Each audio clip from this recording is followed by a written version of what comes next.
Welcome everyone to the Klamath Dam removal update and rally. We are starting over again because we were getting Zoom bombed. And so we really apologize that the only people that we're now letting into the Zoom room are people that we know due to the Zoom bombing. If anyone sees anyone in the waiting room that they know, then we will let them in. And we really apologize, but please keep yourself muted if you're not speaking. And then my name is Regina Chicazola, and I'm here with Save California Salmon. We are co-host of this event along with the Yurok tribe, the Karuk tribe, the Hoopa Valley tribe, Swiftwater Films, and American Rivers. And we are doing an update for the Klamath Dam removal, FERC EIS process, and also to let people know what we're expecting for the process of dam removal. And we are also releasing, we're the first people who are going to be showing the new movie, which is Bring the Salmon Home, about the Klamath Salmon Run. And that will be happening later in the day. With that, I would like to say that I am here on Karuk lands today at Penominee, California, or Orleans, California. And we are encouraging everyone who participates to take different actions throughout this webinar to respect the lands we're on, but also to do anything that you can to support your local communities and rivers, and also to support the movement for land back in California and for dam removals.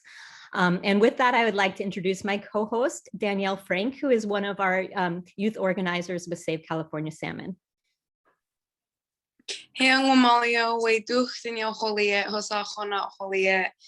Hello, friends. My name is Danielle Frank. I'm the youth coordinator at Save California Salmon, as well as a member of the Hoopa tribe. I'm currently on Ninasan land in Sacramento, California, and I'm proud to be a co-host here. I look forward to sharing this information with you and representing for my people. And I think today the first speaker that we'd like to hear from, if they're ready to speak, in order to respect the fact that the tribes have worked so hard for Klamath Dam removal, and that's the people whose land we're on today, we're inviting tribal representatives to speak first. And I do see that Vice Chairman Frankie Myers is in the room. So Frankie, if you would like to speak, we would love that if you can.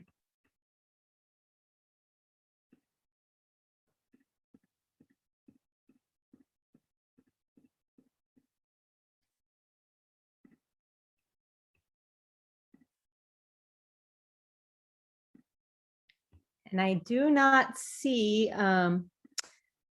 Frankie, I see you here, but I don't hear you. Are you able to unmute? I think Carrie, oh, there you are. Yeah, sorry about that. My internet got a little glitchy there for a minute. I wasn't sure if you were calling on me or not calling on me, but thank you for setting this up.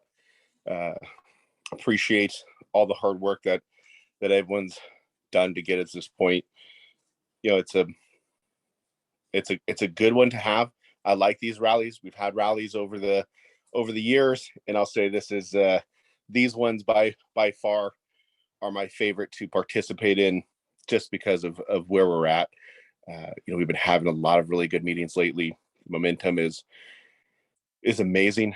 The support from everyone coming together through all these years has been absolutely phenomenal. You know, obviously so thankful for everyone who has joined in the fight. You know, and always giving our respect to those who've lost along the way. It's been a while, but we're here and we're moving. I did get the short clip that came out. I'm excited to see the rest of it. It's the film that just is getting done here. The salmon run is extremely important. It's important not only because we're marking, you know, the 20-year anniversary of the fish kill, but also because of how far we've come. It's an incredibly important time right now. It's incredibly important to the tribes. We want to keep everyone vigilant and moving forward, continuing to do their part, as you said, continuing to reach out, support your local communities, support those who are doing the work. Keep us in your thoughts and your prayers as we go about this. and really looking forward to what's to come. A lot of thoughts and prayers to get us to this point. A lot of thoughts and prayers that went into where we're at today to be able to have these conversations. Walk up. I'll keep mine short. Thank you so much, and thank you for allowing me to say a few words to open right now. Walk up. Appreciate that. Thank you. Thank you so much, Vice Chairman Myers. And then the next representative that we have that is representing the tribes tonight is Jason Reed from the Hoopa Valley, or Jason Reed Jackson, sorry, from the Hoopa Valley tribe. And if Jason, if you have anything that you would like to say. And also, I'm not sure if other tribal representatives got on the phone, on the Zoom room a little later than I saw. So if you are a tribal representative, please raise your hand.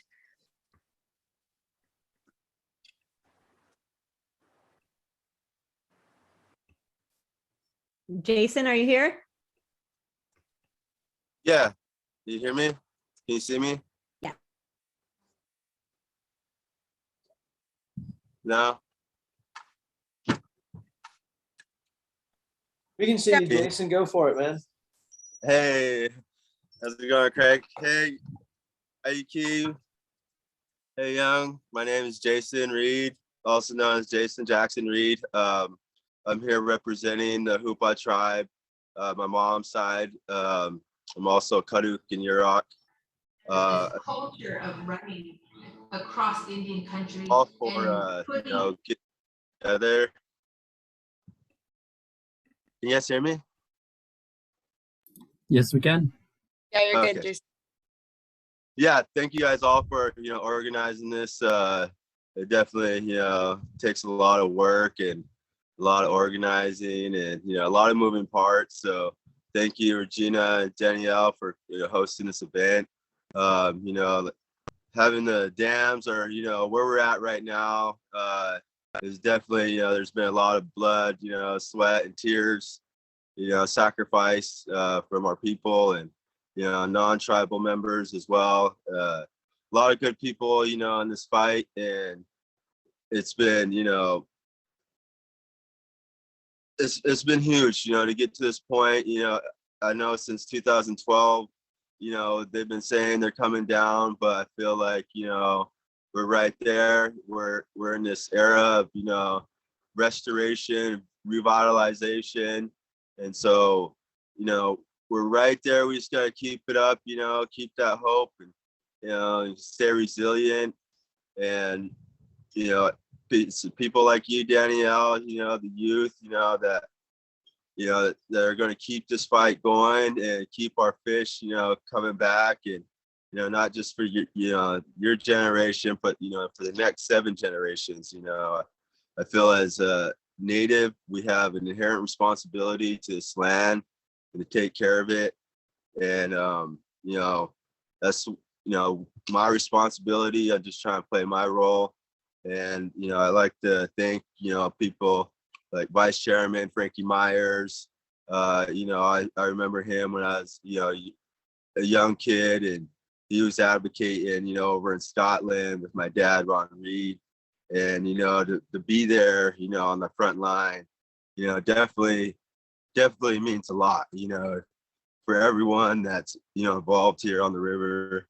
And, just appreciate everyone, Regina and Carrie, yourselves, that keep this fight going, and looking forward to everyone's presentations, and thank you again for having me.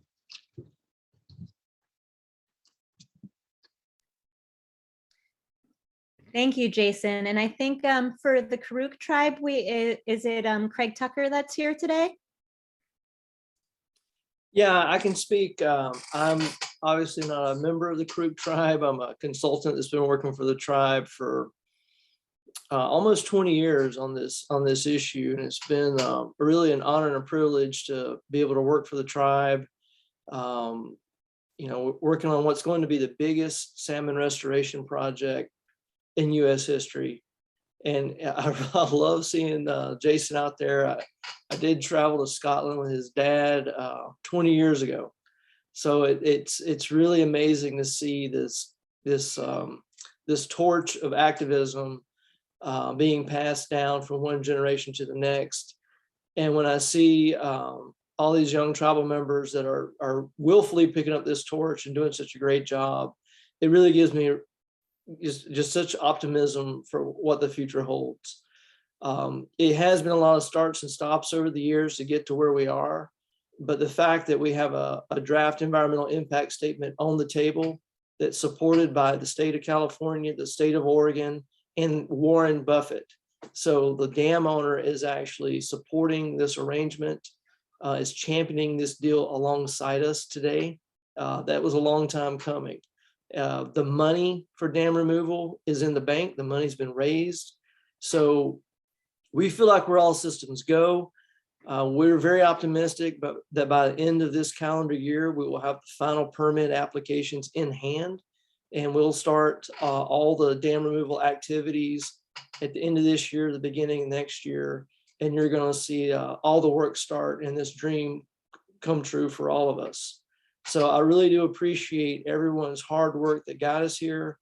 And for all you young folks, there's plenty of more work to do. We have to remove dams. We have to make sure there's water in our tributaries.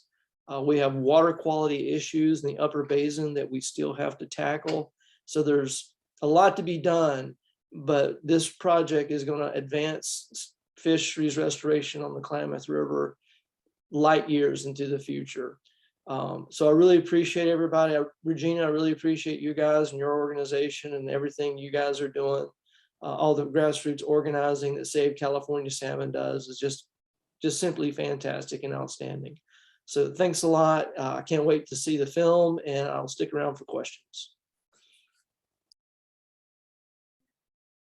Thank you, Craig. And we do have a couple of youth that are on the call. I think Lemony Hutt has a short presentation that she wanted to give, or like a short talk to talk about like what it meant to be a youth growing up in the movement for Klamath dam removal. And I think Danielle might have a couple words on that too. Before we do that, I just wanted to check in to see if anyone from the Klamath Justice Coalition wanted to say anything. I know Annalie is also going to be talking at the Salmon Run part, but if anyone from Klamath Justice Coalition, if Molly is here or Annalie want to say anything before the youth, then please just speak up.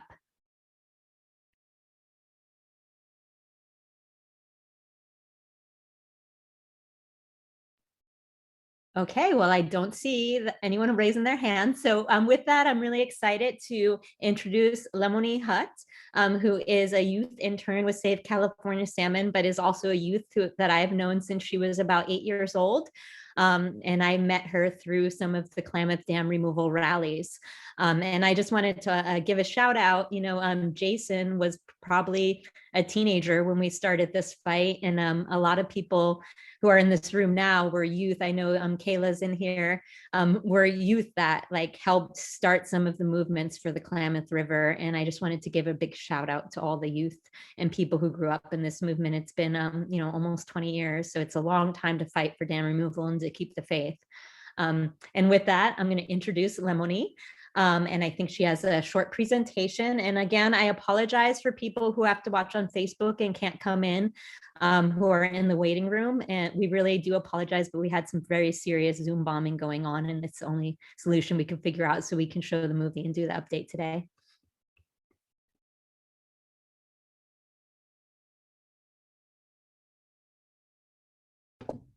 Regina, should I share my screen or? If you can. I don't changed it so that other people can't share their screen, but let me see if we can do it and get away with it without any problems.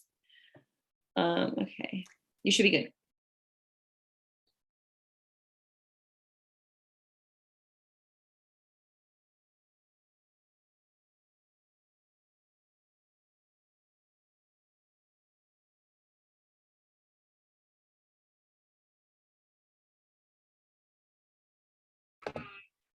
Okay, actually, I won't share my screen because then it won't let me do it. But so I'll just start. So my name is Leimoni. As Regina said, I'm a Save California Salmon intern. And I'm also a Hoopa tribal member. I've grown up on the Hoopa reservation. And yeah, I've known Save California Salmon. I've been working with Regina since I was 8 years old. And today I prepared a little speech for today's event that I would like to share. So as we approach the removal of the Klamath Dam, I would like to acknowledge the community members' dedication to protecting our rivers. As advocates and activists, we have stood in solidarity with the rivers and salmon since time immemorial. The communities that have lived along the Trinity and Klamath rivers have suffered from the environmental destruction the dam has brought. They have been fighting for the basic human right of clean drinking water. The losses the Klamath Dam has caused families include the death of pets who have drunken from the toxic algae-filled water, food scarcity from small salmon runs, disruption to ceremonies, and living next to toxic rivers. Countless children in these communities have lost a part of their childhood to fighting for water protection. I am one of those children where protesting has become the vessel for survival. Growing up on the Hoopa reservation, I was taught that the river is a reflection of our tribe's health because we rely on the river for our ceremonies and way of life. The materials we gather and use to create regalia or medicines are all land-based. So to continue these traditional practices, we rely on the successful growth of these organic materials, which rely on the water. As Hoopa people, we have intertwined our life with nature. Our purpose is to care for the land as it cares for us. In the Hoopa World Renewal ceremonies, we pray for good river health and for the salmon to return home. The big farming corporations who instilled this dam were not raised the way I was. And so I grew up with the Trinity River filled with toxic blue-green algae each summer. These are years we can never get back and must mourn. But still the future is bright because the rivers can heal themselves and more salmon will be able to spawn, which will help in creating a healthy river. And in turn will help us both heal spiritually and physically. I've been advocating for the removal of the Klamath Dam since I was 8 years old, like Regina just mentioned. My mom at the time was on the tribal council and I watched her rehearse her speech to the California State Water Board in the mirror. This inspired me to run to my room and write my own speech. That year, I was able to go with my mother to the California State Capitol and present my speech to the California State Water Board. After the board meeting, the tribal chairman and I received letters from the board thanking us for inspiring testimonies, but that the dams would not be taken down anytime soon. Ever since then, I've dedicated my life to the advocacy of the Northern California rivers. Apart from our work as advocates, I would like to recognize the Yurok and Karuk tribes. Tribes have been using treaties to maintain political autonomy amongst the acts of colonization and genocide since the first Europeans arrived on this continent. This goes within the tribal philosophies of the seventh generation, which is to take action now that will consider their people in the future. The Yurok and Karuk tribes have shown this leadership and wisdom by making a deal with the state that has made the removal of the Klamath Dam possible. As a youth, this is so important. I have a future to look forward to. The removal of the Klamath Dams means that I can successfully and happily live in my homelands, eat my traditional foods, continuing practicing my Hoopa culture, and I will continue to see Hoopa ceremonies using all the traditional materials that are gathered from the land. As the journey of the removal of the Klamath Dam closes, the tribal people, the advocates, and activists have all played their roles in leaving a healthy world for future generations, where children like me will grow up without the obstruction of the Klamath Dam. To ensure this future happens, we need to continue to rally together through every process until there is no longer such thing as the Klamath Dam. By attending today's rally, we are continuing to show each other support in the removal of the Klamath Dam. So with that, I would like to thank everyone who attended today's event. And thank you for hearing me present. That's all I have to say, and I can pass to the next presenter. Thank you, Lynn. That was amazing, as always. Hey, Young, again, my name is Danielle Frank. I'm a member of the Hoopa tribe, and I've been working with Save California Salmon. I was a youth intern. I'm now the youth coordinator, and I was a volunteer for years. I was in elementary school, I believe, maybe 5th or 6th grade, when I went to my first Klamath Dam rally, or the Klamath Dam removal rally with my father.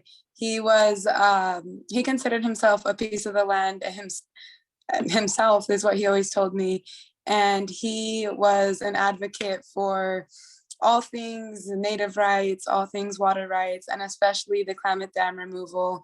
He often told me stories in my childhood of these amazing, beautiful, healthy rivers that were provided our tribe with an abundance of salmon and all the materials that we could desire for our cultural needs. And he told me stories of this island that now is pretty much makes a fork in the river because it's so big, that used to be covered by flowing waters, and how a healthy river and a healthy cultural lifeline was never something that was in question in his childhood.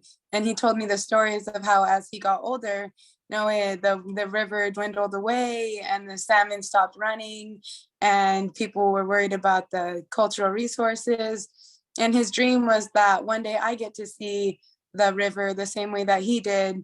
And so he took me to rallies, he took me to protests, and he stressed the importance of fighting for nature and the earth, because she provides us with everything that we could ever need.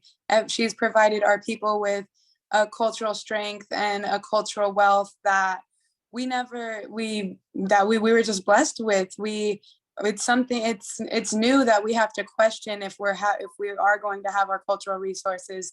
And that's not because of Mother Earth, that's because of greedy corporations and money, essentially, which is really sad. I've been an advocate for water rights for as long as I can remember. And it's especially more important to me, this exact subject, because my father passed away in the last year, and he never got to see the 20 years of fighting that he did pay off and see those dams come down. He never got that in his lifetime. And I know that's what he wanted for me. And that's now what I want for my kids. I want my kids to never have to question if they're going to have their cultural lifeline wiped out, if it's going to turn into a trickle of water running through the heart of our reservation. And I think that I'd really love to stress how important it is to have youth in this work. As a high school student, I was able to help co-found the Hoopa Valley High School Water Protectors Club with my mentor, Margot Robbins. And we were able to do some really amazing stuff. For example, we went to a water board hearing in Sacramento that directly affected our waters. And they were only going to have a waterboarding meeting in Sacramento in the middle of the week, in the middle of the day. And not many people from the tribes could go. Not many people from my area, 5 hours away, could go to represent. So we went and we told them that, we need a meeting closer to home. We need a meeting that these people can make it to, that's accessible, that's not 5 hours away in the middle of a week, because we have a voice and we have a right to advocate for ourselves and for our culture. And by putting this meeting so far away, not only were they putting our cultural lifeline in jeopardy, they were doing it without giving us an opportunity to speak up for ourselves. And with all the youth testimony there, we were actually able to get a meeting 3 hours, like 2.5 hours closer to home in Redding, California, where we were able to get countless representatives from the Yurok, Hoopa, Karuk tribes, as well as many others. I believe there were 8 or 9 tribes represented there.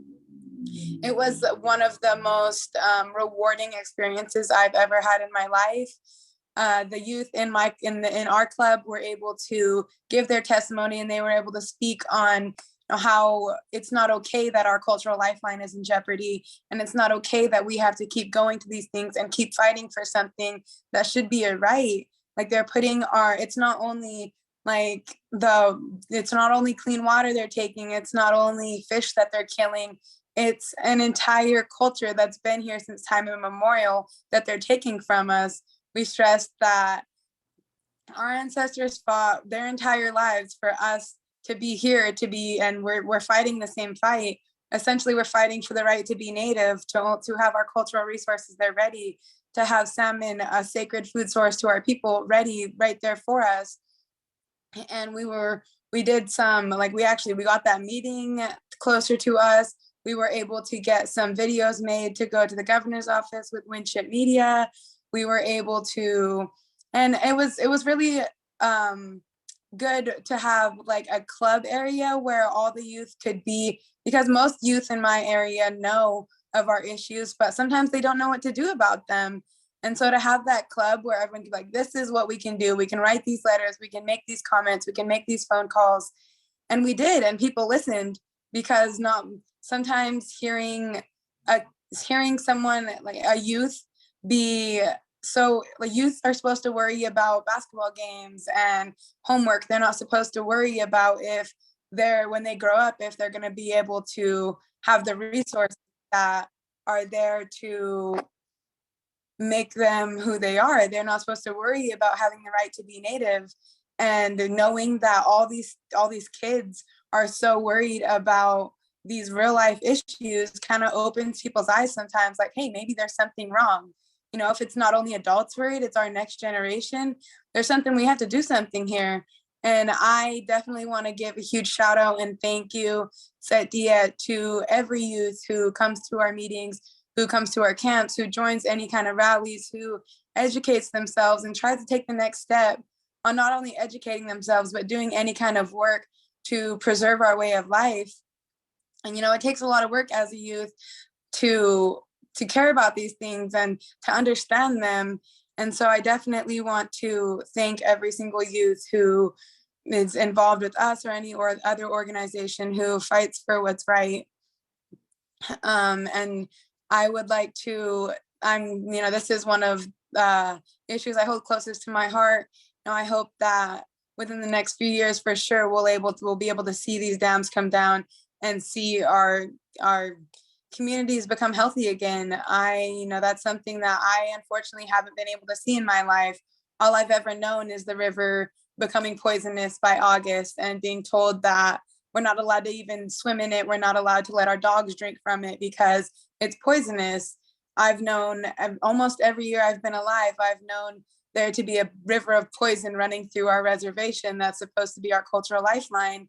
And I hope that one day that's not the case. You know, I hope that my kids and 7 generations down the line, there's that cultural lifeline is intact and our cultural resources are provided with no limits. And we have salmon going to tribes who have never seen them. And I hope that I get to share stories like my dad told me, but my stories would be the opposite. Like, the river's so beautiful now, everything's so healthy now. When I was a kid, you know, we fought because it was like this. And so I also want to give a big thank you to everybody who stuck through our little technical difficulties and who joins our rallies and comes to our meetings, because we fight the good fight and we all want the same thing and we're all here fighting for it. So I want to say thank you to everybody in our audience and pass off to the next speaker. Thank you, Danielle. And yeah, the youth voices are so important in this, and I'm really glad that you all are here tonight. And so with that, the schedule for the rest of the evening is we were going to next hear from the Klamath River Renewal Corporation, unless someone from the Klamath Justice Coalition wants to speak now and not wait for the Salmon Run part. So if that's the case, raise your hand, and I'm going to check your hands real quick, because I just want to acknowledge how much the Klamath Justice Coalition has done to make this happen, get us to this day. And I don't see a hand raised. So with that, and I know that you all will speak up during the part where we talk about the Klamath Salmon Run.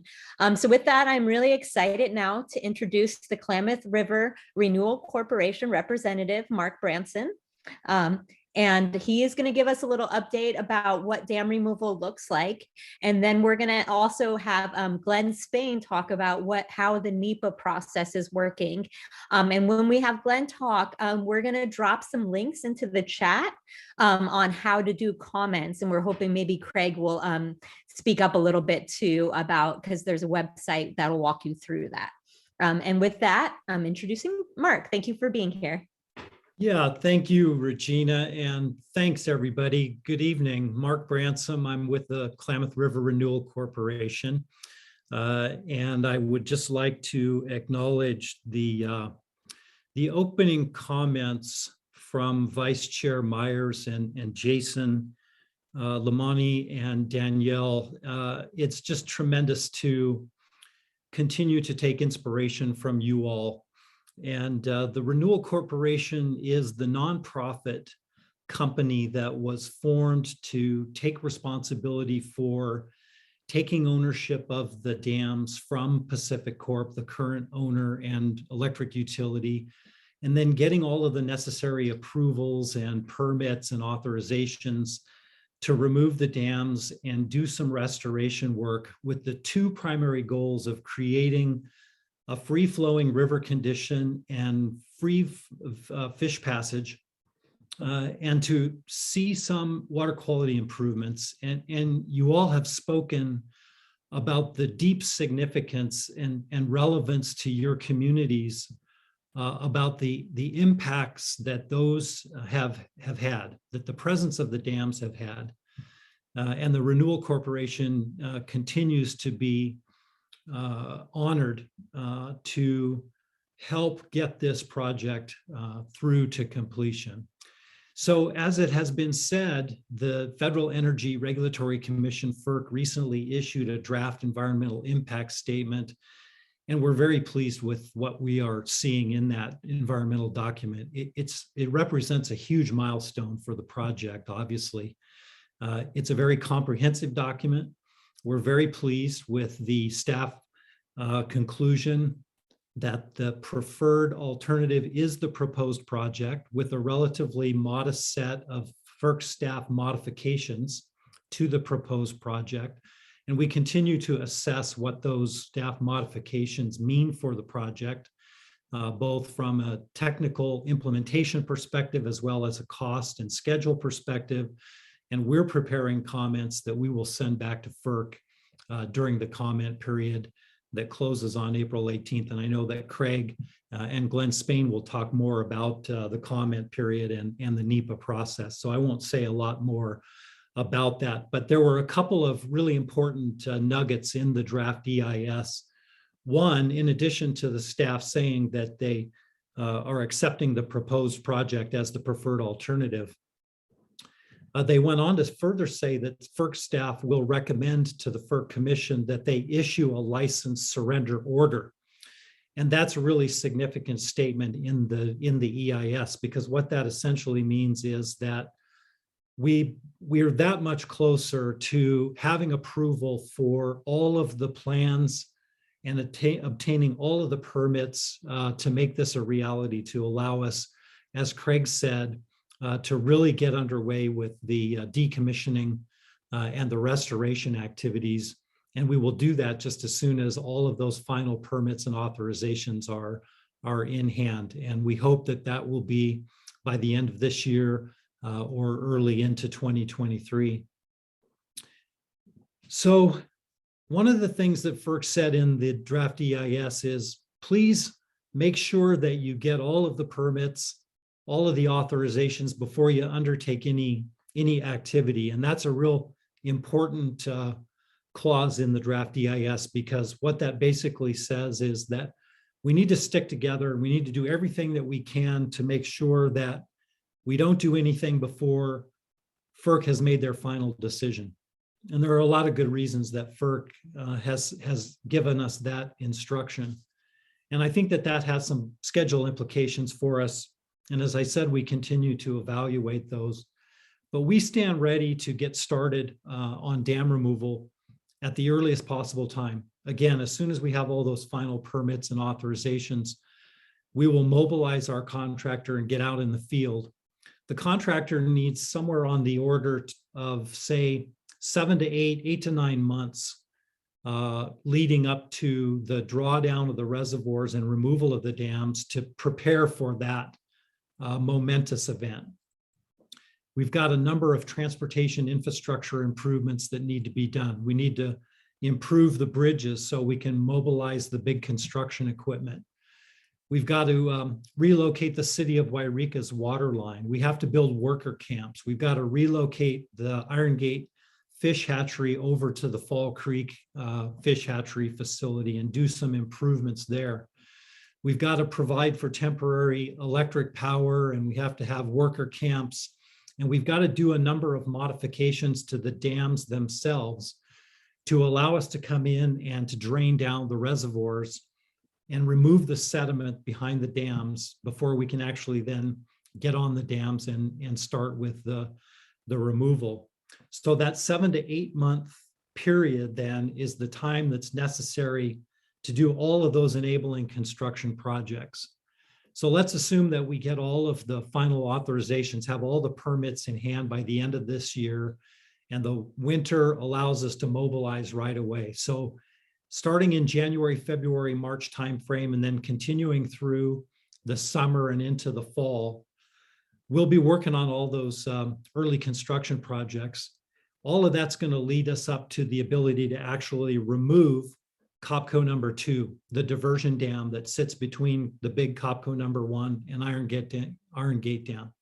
So we're actually going to get around to doing dam removal in 2023 under this particular scenario, which is huge, right? I mean, here we are, and you all have been talking about the many number of years that you have been engaged, many of you since you were toddlers, many of you for decades. It's tremendous to see some of the comments from participants here this evening who have been engaged in this since the late 60s. It's just tremendous. And we're actually going to see dams coming down in 2023 and in 2024. So thank you to all of you for your ongoing advocacy and support and all the things that you have done. And those people that have been mentioned that we've lost, know that they are still a part of this and that the benefits that we all expect to be derived from this really important work will be shared across generations and across communities. And I know we all look forward to the day when that becomes a reality, when we can all stand on the bank of the river, watch the dams come down and welcome a whole new era of a healthier river for healthier communities. And again, the Renewal Corporation is just pleased to play a small part in getting this project across that finish line and into that new reality. So we're going to be ready to do dam removal as soon as every permit and every authorization is in hand. In early January of 2024, under this current planning scenario, we will begin the drawdown of the reservoirs. We're focused on doing the drawdown of the reservoirs during the most biologically dormant period of the year, during the winter, when the species have moved out into the tributaries and are largely out of the river, because we're going to have some impacts.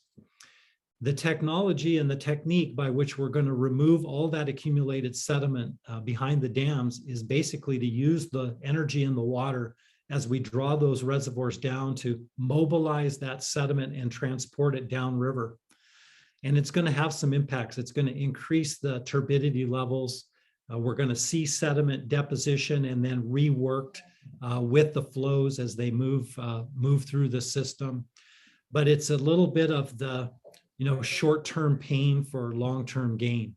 So we're going to do that during the window of quiet biological use. If we still need some time during the month of April to continue the completion of that drawdown, we'll take a pause. The month of April thereabouts is when we typically see the outmigration of the coho juveniles. And so we'll take a little pause and then we'll start up again in May, June to complete the drawdown of the reservoirs. And as soon as we get the drawdown complete, the contractor will get on those dams and get started with the removal. So we'll have simultaneous removal of J.C. Boyle up in Oregon, Copco number 1, the big concrete dam, and then Iron Gate Dam down the lowest of the 4 hydroelectric dams. That process is expected to take place probably into the fall of 2024.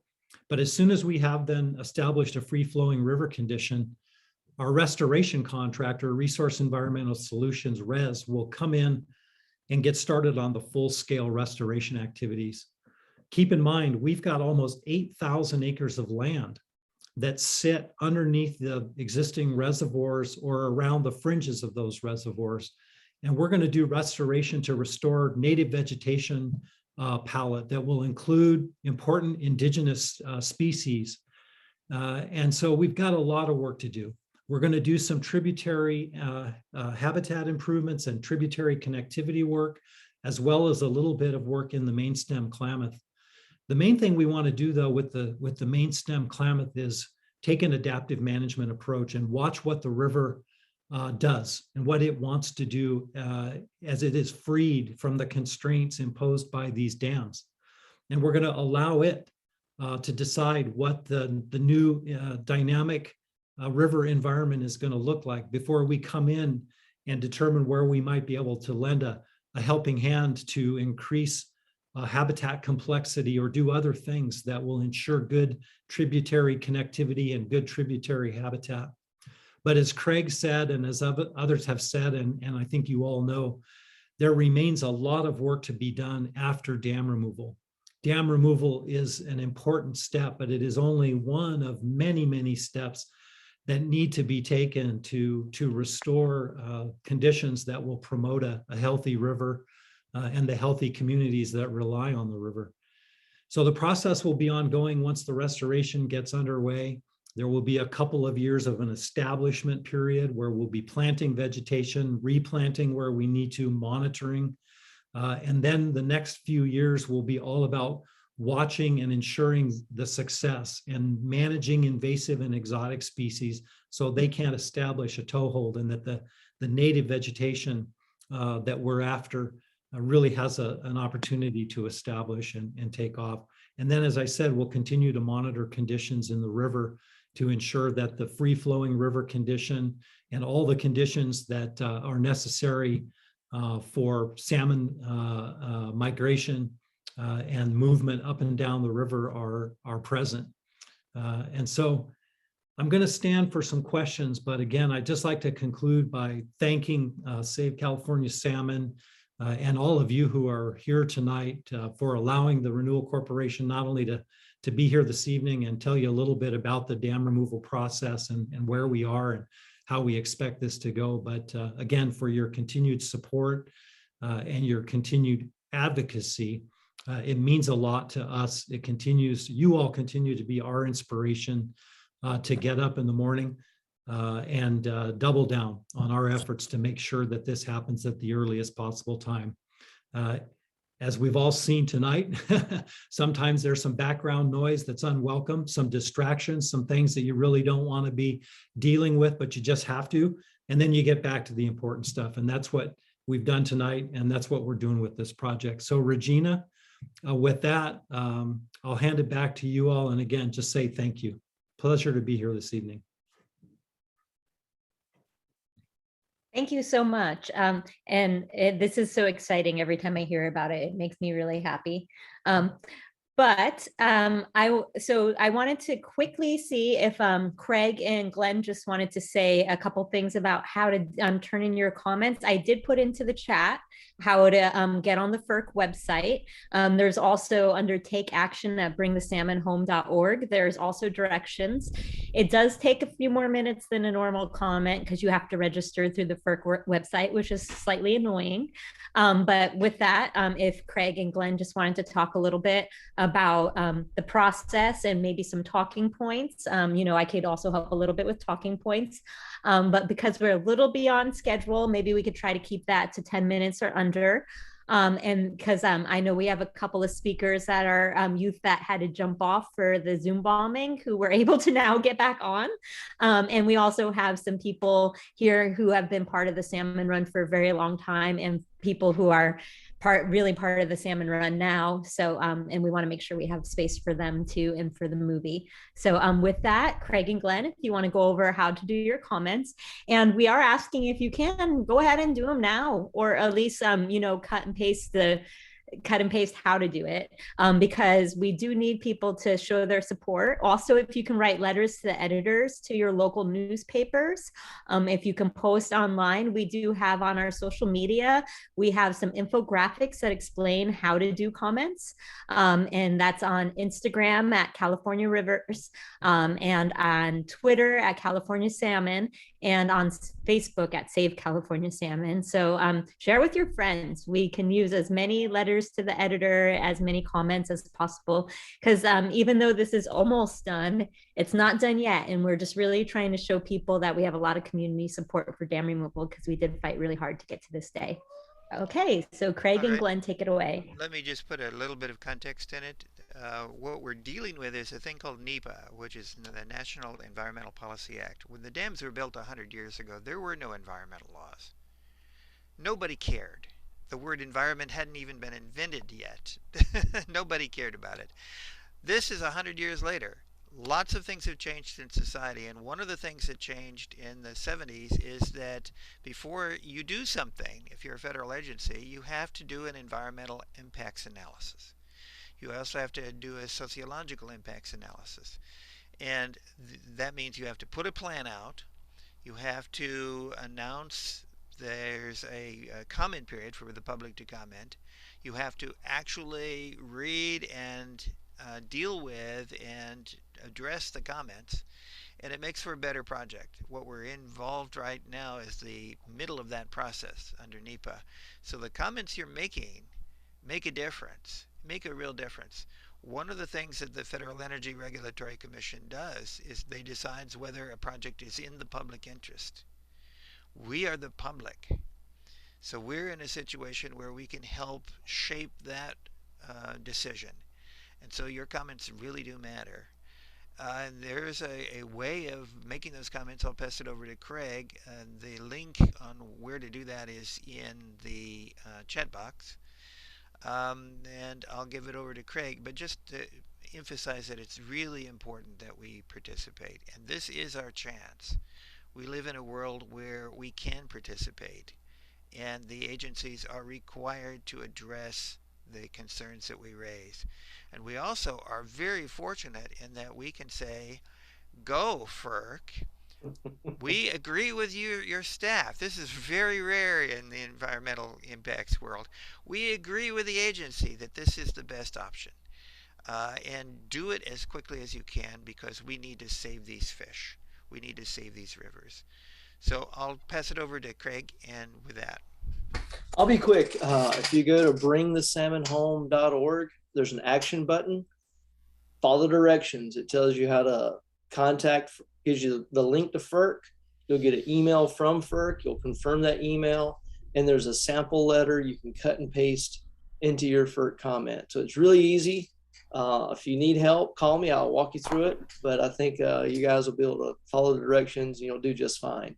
And like Glenn says, let's pile on. I want 1 million comments urging FERC to go forward and remove these dams. I want to add one other thing. You know, this is not the only dam that needs to be taken down. There are a lot of other dams all up and down the coast that block salmon runs. Everybody looks to the Klamath as a model.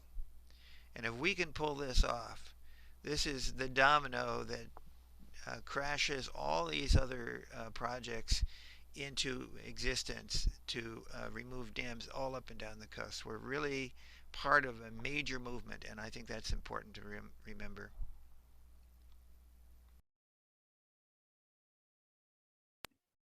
Thank you, guys. Yep, that's true. We're trying to take down the Eel River dams. There's several dams we're trying to take down, Battle Creek and Butte Creek for the Sacramento River. And we're also trying to fight some new reservoirs too, including Sites Reservoir. So definitely stay involved, because this isn't the end of the fight. But with that, I wanted to make sure. I know that I think Connect Neck and Repoy Lowry were here and then had to leave and might be back, and they were going to speak at the youth part. So if you guys want to say anything now, you're welcome to it. And if not, then we'll move on to the salmon run part of the movie part of the evening.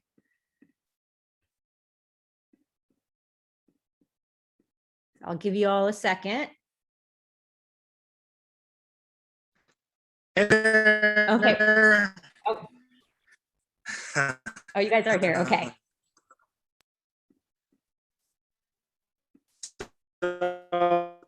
My name's Skip Lowry. Oh, Skip, we can't hear you. Skip, if you turn the picture off, maybe that'll keep your bandwidth free.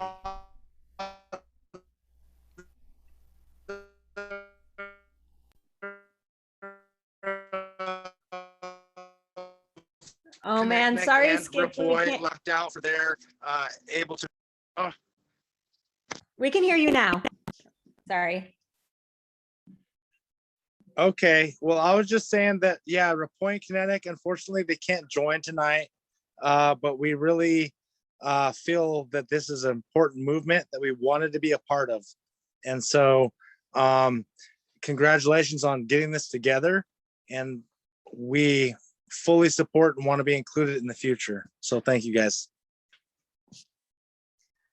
Okay, awesome. Thank you, Skip. Well, I'm really excited then to introduce Analia Hillman from the Klamath Justice Coalition to talk a little bit about the video that we're going to be watching today.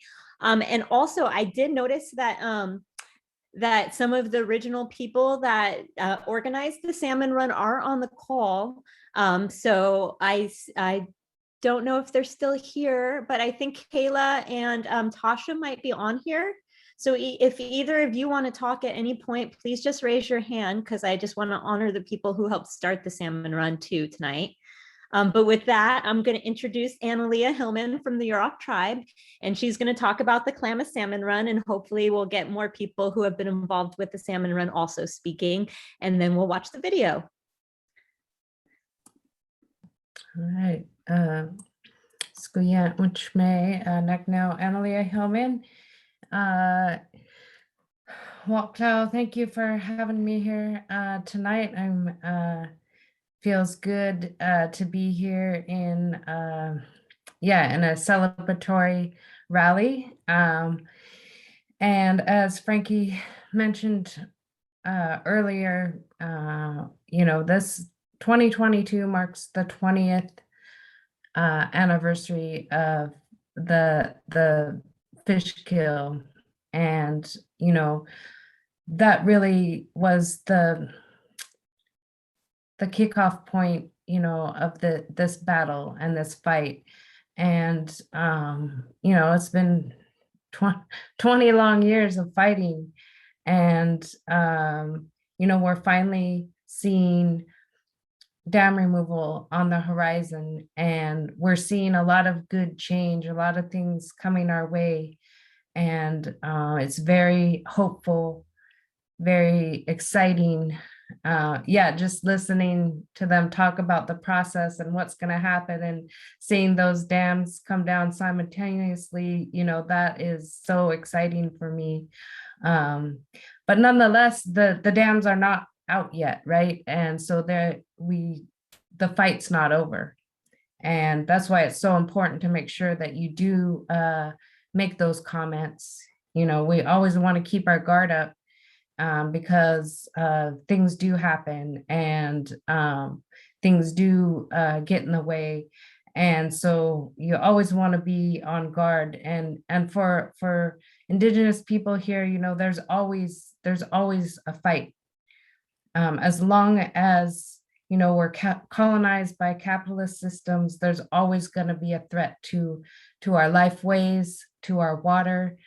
So we always want to be prepared for that. And I just want to thank the youth that did speak tonight. I have a lot of respect for our young folks who've had to live through this, who were born into this, and who are going to continue these fights. And so, I just pray that our young people, will see a better day.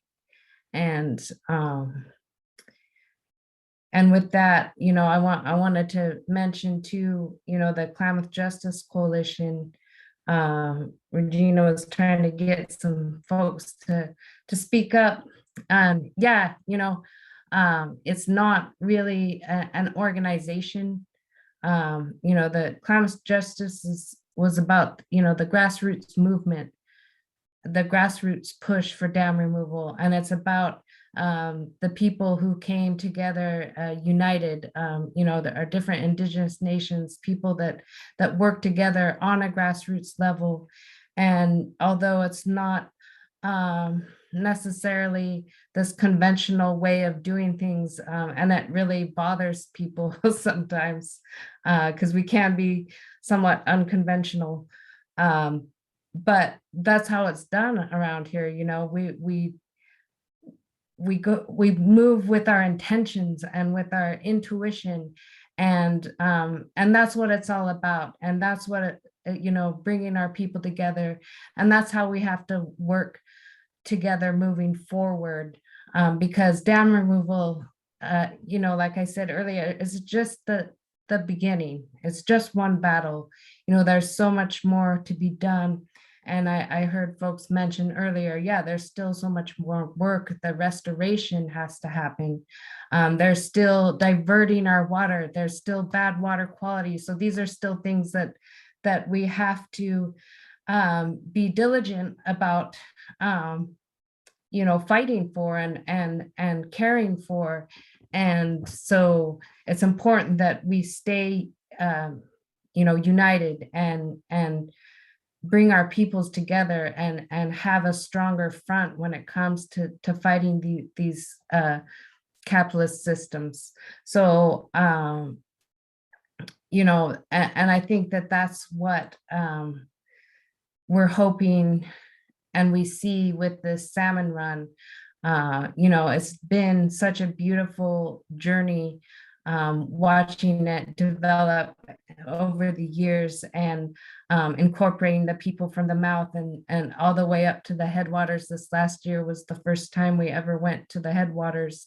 And so bringing all of the people of this this beautiful river, the Klamath River and its tributaries together in this act of consciousness for our river, of running and being mindful, and for praying for our salmon and praying for our fish, because we're like those salmon. The indigenous people here, we are part of this ecosystem. And a lot of times, in this Western mindset, we separate ourselves, but really, it's important that we are also well and thriving, and because that's what we want with our salmon, right?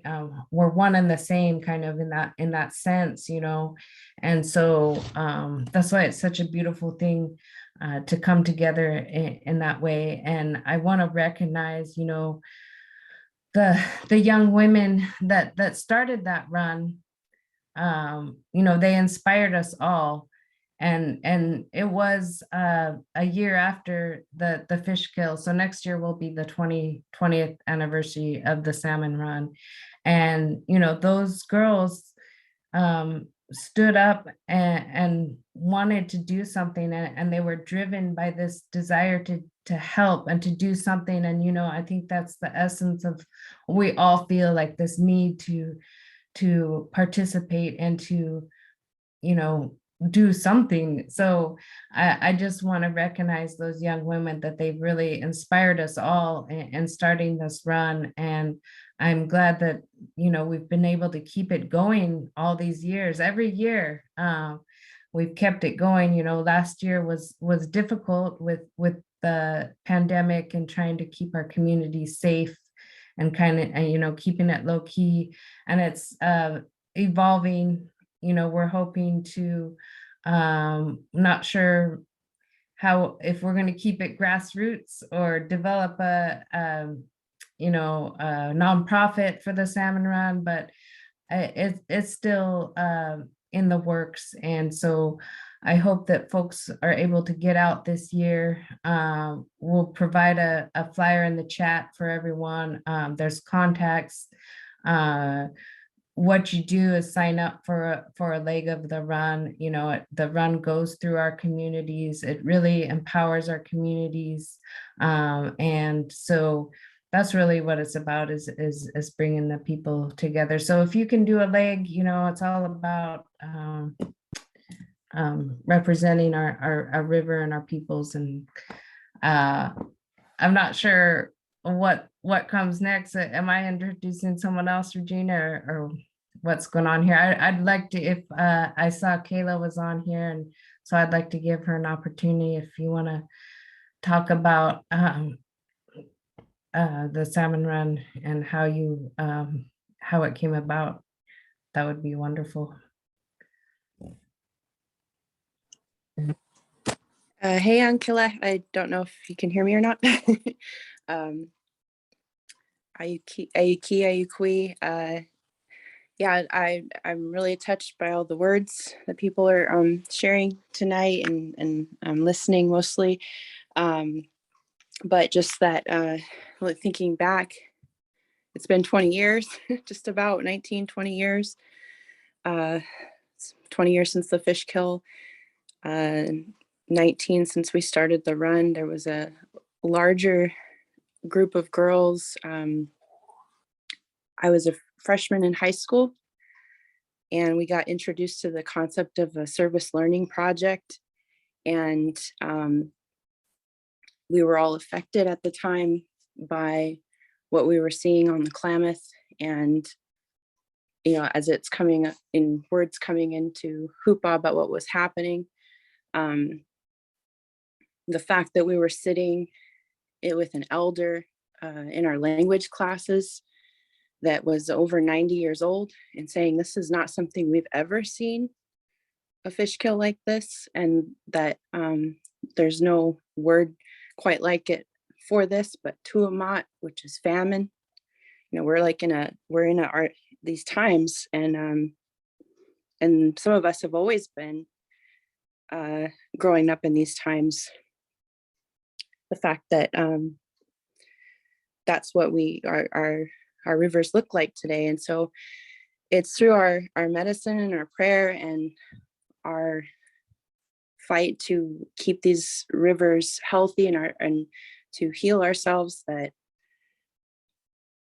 you know, we can make a way into the future. And that's what the run was about, and making sure that everyone in our communities is aware of initially what was aware of what the issues were, and then also keeping ourselves healthy in the process, because it was thought of as a project to combat what was happening to us as people as well at the time, that we were seeing, you know, higher rates of diabetes, seeing higher rates of all the things that, you know, we can find in studies today that are happening to us, with less of, you know, being less connected to salmon if the salmon aren't there. And so from all of that, it's just a really amazing thing that it's been kept going, and our, you know, even if we go, you know, away to school or all the different things that we're doing in the world, that it brings us home. It brings us home. It's not just that, you know, like we're like the salmon, we go out and we come back, but even when we're out in the world, we need to raise this message up about what our people are going through, and in all these ways. So just I'll just say that and say thank you. And walks out.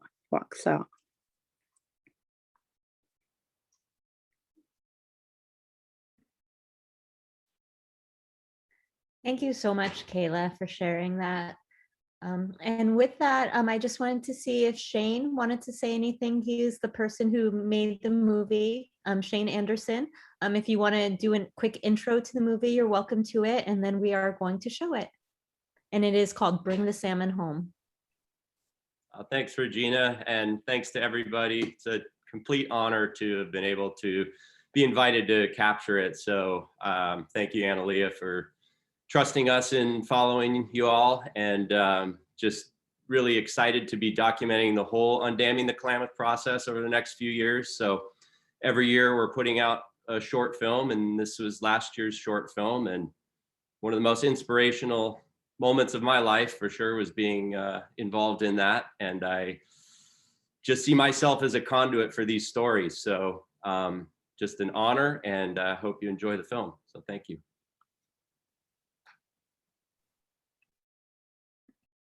Awesome. Thank you, Shane. And I believe that Carrie's going to be the one showing the movie, and it might take a second for her to share a screen. So I apologize for any time that there's not anything. Well, it's coming on. I just want to give a shout out to Shane. Like, it's such a beautiful movie and it brings tears to my eyes every time. So I just thank you for doing such a beautiful job.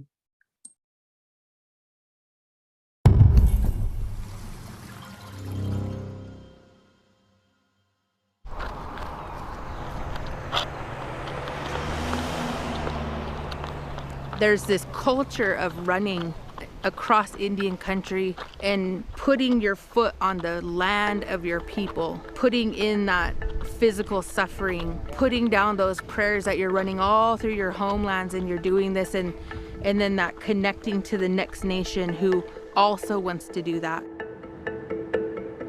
Now, the Klamath Basin is under what they call exceptional drought right now, which is the worst level of drought. And it's what the New York Times is calling a water war.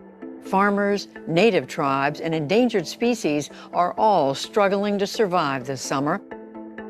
One of the most important salmon runs in the United States has had to contend with historic dams in Oregon and California. Well, now 4 of them could soon be gone. We're making that complete journey that the salmon should be making. And that's really what this run is about. This salmon run is covering almost 300 miles in just a couple of days. Who does that? Who does that is people that are on fire. Salmon Run is water awareness. We started because of the 2002 fish kill. Each tribe has coordinated their section through their traditional villages. With the dams coming out, we got to start making that medicine and calling them back home.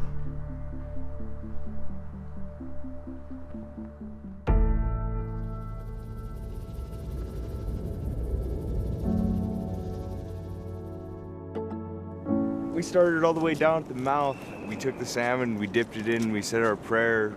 We did bring some water with us from the mouth that we plan to unite with the headwaters.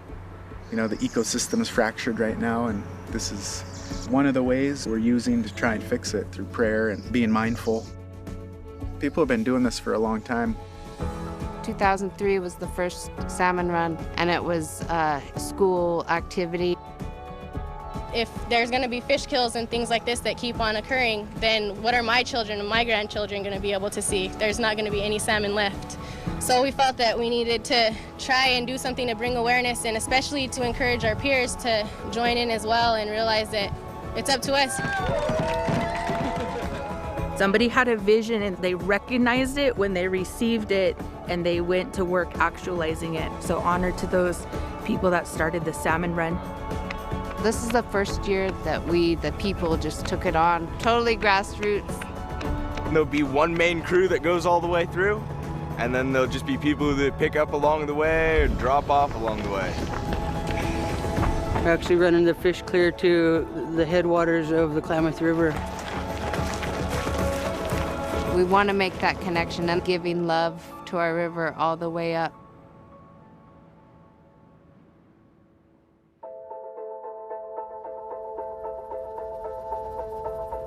Witchpeck is a split where the Hoopa tribe would take it up the Trinity River, and then they would keep running up to where they ran into Karuk country.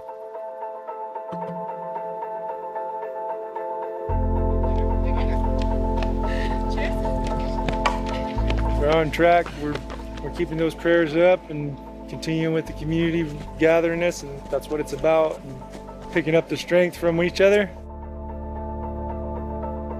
Everyone always looks forward to the salmon runs. It empowers our communities and empowers us.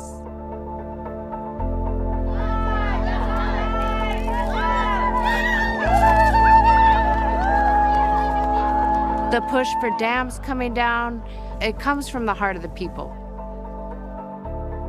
What drives us is our spirits and our ancestors pushing us, telling us what we need to do. Recently, we've had these people that have been really passionate about running and passionate about the power in this run and running along the river and taking this journey that our salmon take. We're all connected to this river. This is our ancestral land, and our purpose is to take care of this river. 2002, we had a fish kill. It's 2021. These dams are supposed to be down already, and got another fish kill going on that they could have avoided. Our little fish are dying, so that means that 4 years from now, we're not gonna have fish coming back. You see tears. Near and dear to my heart. These fish are gonna die without fixing this river.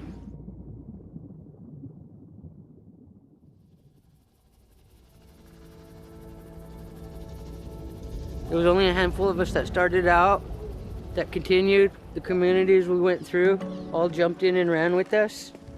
But in the end, we were only 8 people that got here. But the Klamath tribe met us with a whole bunch of people, so that made my heart feel good. Knowing that dam removal is a real possibility now, had a different feeling arriving here at Iron Gate. A different feeling of hope and a vision of them coming down. Undam the Klamath, bring the salmon home. Undam the Klamath, bring the salmon home. We are powerful people, and when we come together spiritually and we pray together, we can make things happen. We can make the earth shake. We can make the dam come down. Just like the fish, we're getting smaller and smaller crew. I wish we could just take it down now, but 2023, free in 23 is the new slogan. It's going to be like a sickness leaving the body. I just hope they come up before I die at this point. Like, I've been doing this for almost 20 years. And I'm only 18. So my entire life this has been happening. And for me to be able to see it in my lifetime, for these things to come out, that's amazing to me. Usually we just stop here, but we started going all the way up to the headwaters because, well, they're getting taken out here soon. Meeting up at Iron Gate was an awesome connection spot because it really is that shared territory of our nation and their nations. Although we're all different tribes, we're still here and we could all come together, especially in times like this. You could feel the energy out here, you know? You could feel that wind. I get goosebumps when I was out there running with my people, holding the staff, seeing the feather blow in the wind.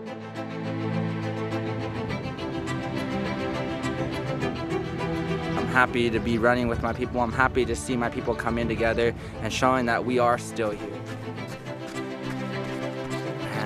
For the opportunity for just the dam to go away and have our salmon. You know, we're salmon people.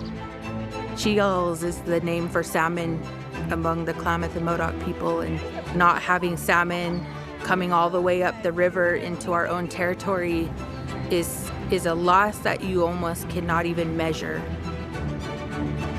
A lot of people with us on the run have never seen that part of their homeland, ever.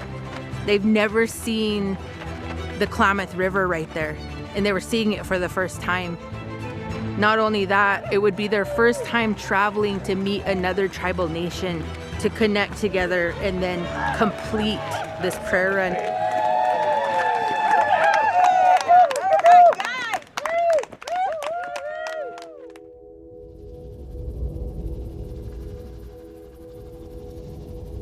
This run is about healing. It's about our people and the atrocities that they have endured. I was telling Richard, we were out there running a couple miles together, and I said, you know, I feel like these are right here where I feel like my best at. And this event here has always brought me back up. We're running a lot to heal ourselves. Up here, we do a lot of work around restoration of the spirit, your individual spirit, and that's the work we're really committed to and we're really addressing up here in our own area, and we do that through land connection. the salmon run has helped us really drive it further in that water connection, that animal connection. We need to have unity and within the intertribal connections. If we want to look for collective values from upriver all the way to downriver, is this common sense, you know, that our ancestors had and we have it, this ability to say, man, we're going through hard times, but what do we do about it? One thing I think that collectively upriver to downriver is fighting strong, whether it's the forest, whether it's this water, whether it's the salmon, or whether it's the spirit of our own people. I hope to see, like in the future, that we just get stronger and stronger and stronger and stronger, so when that day comes, when the dams go down, and we're readying these little youngsters right now to be ready for that time, because they'll get to carry on that work. Behind me, I can hear laughter and I can hear joy. It is literally answered prayers. I give a lot of honor to the salmon because they're making this happen. You know, we're doing this for them, but this is what they give back to us. On three, bring the salmon home. 1, 2, 3. Bring the salmon home! Woo!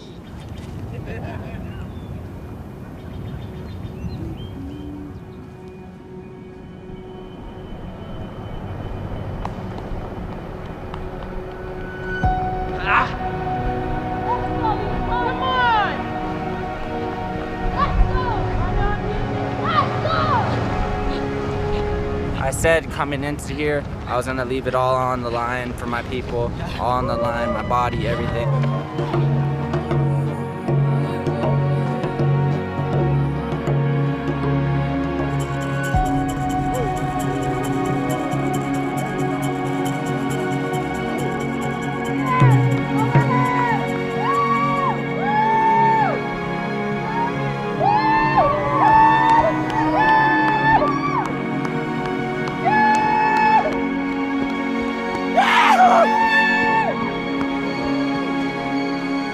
We've ran places that we never normally ran before.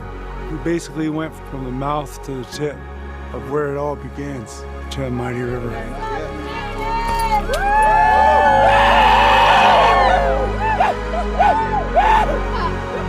This is the most people we've seen on the salmon run this far. We're glad to be here. We brought some water from the mouth of the river to bring back.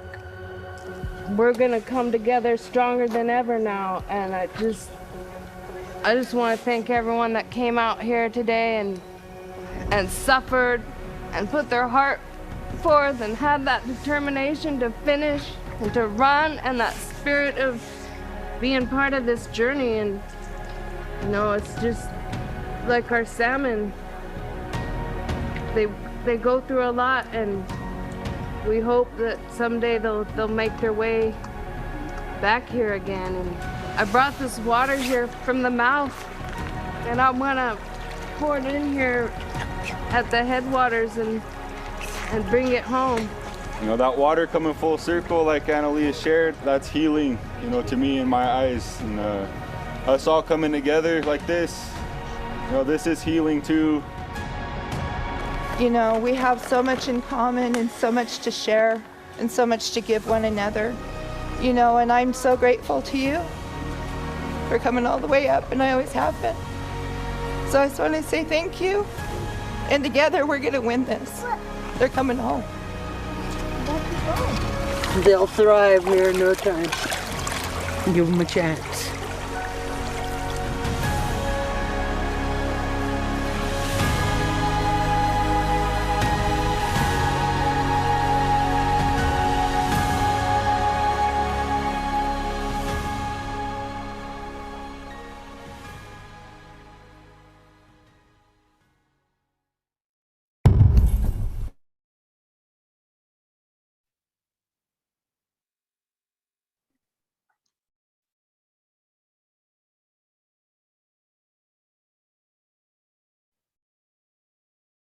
Thank you for sharing that, Shane. It was really beautiful. And thank you for Annalie and everyone who helped make it. Thanks, Regina. I just wanted to also say that we're going to probably put it live online tomorrow, so it'll be able to be widely distributed and shared for everybody. And yeah, we'll be pumping it out there. So again, many thanks for allowing us to document the journey, and also just want to give a shout out to my crew too that was along, Maya, Craig, and Seth Hahn, that shot most of it with us. So yeah, just appreciate it and excited for the years to come and to be documenting concrete flying in a few years. That's going to be the most cathartic thing of my career for sure. Yeah, and for those of you who are in Siskiyou County or Humboldt County, we are planning some hikes to the dams this year and also some raft trips on the river, mainly for youth and locals. But we definitely want to make sure that our kids and our youth get to see the dams when they come, when still in, and then also get to see the dams when they're coming out. That's really important that people know that it's their commitment and work that led to this happening, you know, or the community's commitment and work. This is definitely, from everything I've seen, you know, the tribes obviously led the way, but the communities and all the tribal members have fought so hard, and people like Shane to document this and make movies. And it's just been a beautiful trip and really amazing. And so I want to thank everyone who's here. Also, I want to say, if anyone else who's been part of the Salmon Run wants to say anything, please feel free. And then if you have questions, please drop them in the chat or raise your hand. We can give, 10 or 15 minutes for questions. And I know people might want to talk to Shane and ask him some questions too about making the movie. But if any of the people involved in the Salmon Run or from KJC want to say anything else, please do.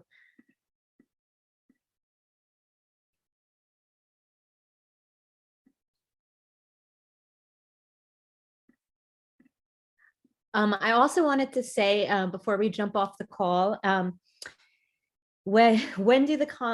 before I do the questions and answers, before we jump off the call, I also wanted to remind people that that don't know. Oh, well, Molly's got her hand up, but just quickly, if you don't know, I just want to remind people that the Trinity River, still will have dams on it, and that water is diverted into the Sacramento, into the Central Valley Project. And there is a comment period on the Central Valley Project right now. And there's a lot of decisions being made on whether or not to divert water out of the Trinity River to farmers this year. And so we also would like to encourage people, to give love to the Trinity River and to help us with the fight for the Trinity River. There is a section of the Salmon Run that goes up the Trinity, and we'll be needing to pray hard for the Trinity too in the years to come. Drought's really affecting it hard. And with that, I see Molly has her hand up, and I'm really glad that she's here and has something to say.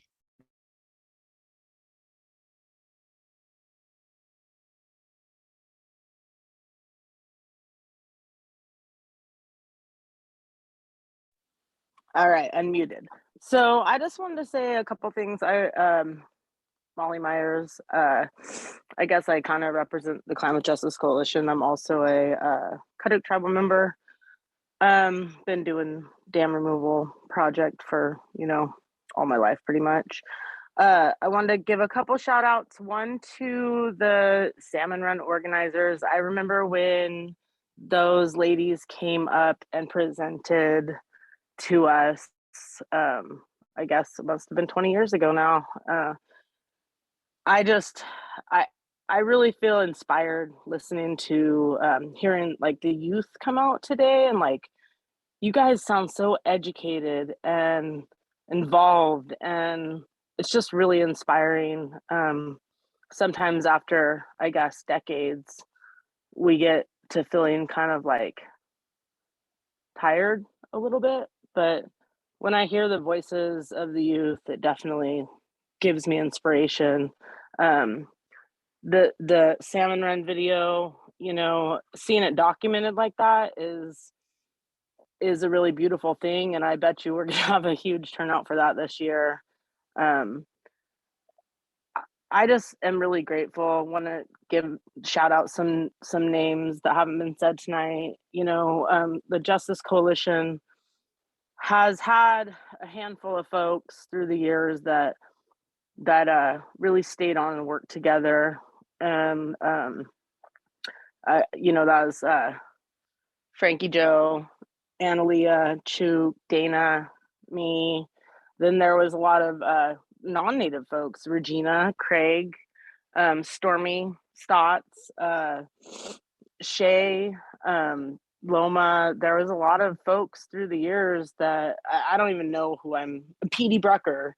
And going back to Ronnie, Troy, it's been literal decades and almost a generation now. And so I'm pretty excited to see that people are that all of this is still happening. And I really want to say thank you to Regina, because I know we've been working on this for a long time together, and I really appreciate everybody. I really appreciate all the work that everyone's still putting in, because it's been mentioned a few times tonight that it's not over till it's over. So I was mentioning to Frankie a little while ago, where we've made up new slogans over the years for every time there's been a delay, but I look forward. I'm really looking forward. I love to hear the information about how the actual decommissioning is going to start. It's really exciting, and I just want to say that after tonight, after this virtual rally, I feel really proud and thankful. So with that, thanks, Regina.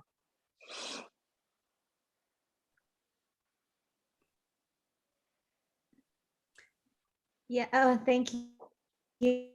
Yeah, it's been, almost 20 years of the same people fighting tirelessly, and it's really been amazing to watch. And I know a lot of people have been losing hope, and I had, even as far as this event goes, had heard quite a few people be like, oh, I don't even know those dams are coming down, like, why should we come to that? And it's hearing the Klamath River Renewal Corporation actually present about how it's going to happen is just amazing. I'm really glad to hear how it's going to happen, and we are working on some posts about how it's going to happen and how the restoration is going to happen. And the renewal company has been so supportive and helpful for all of that, so I just really want to give a shout out to them. Taking on such a big project is a big deal, and it makes me sad that it's taking so long, but luckily we have really competent people bringing it together.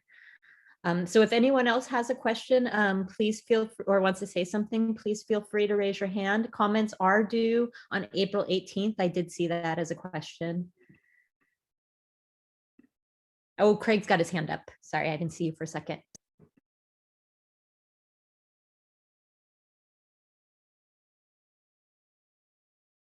Craig, you're on mute. We can't hear you.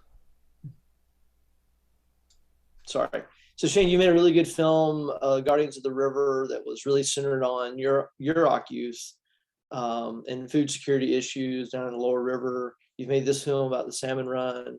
What else do you have up your sleeve? And is there going to be a granddaddy of projects at the end? Maybe just a little bit on that.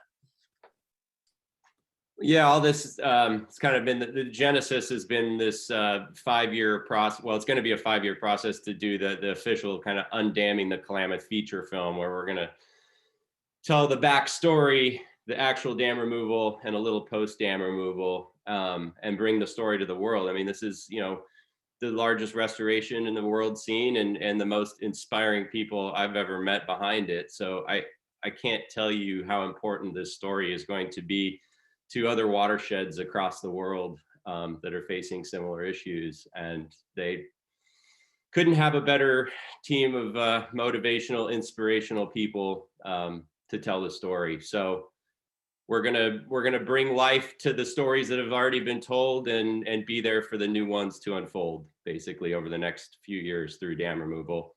As far as the next short films, we haven't decided. I'm definitely going to be doing a piece this year on the restoration to kind of show the blueprint of what's going on with the restoration, and how Res is aligning with the tribes as well to bring local communities in for the restoration projects as well. So if anyone has any good ideas for shorts this year, just let me know.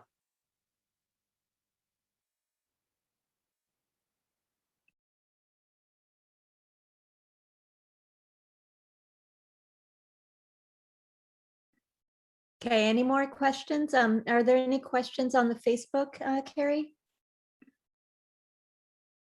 I don't see any. Not that I see either. Awesome. Well, Danielle was gonna say goodnight for us all, and then I think we're done. And don't forget to turn in your comments and share the video. And if anyone wants to watch it again, it will be on our Facebook for tonight. So you can still watch it on our Facebook, because I know I really liked it.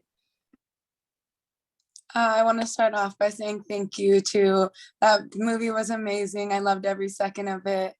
And I want to say thank you to everyone for being here. And Sadia Wamalioch, thank you, friends. Thank you for your comments. Thank you for your questions. Thank you for just attending our rallies and our webinars. And thank you for making the movie.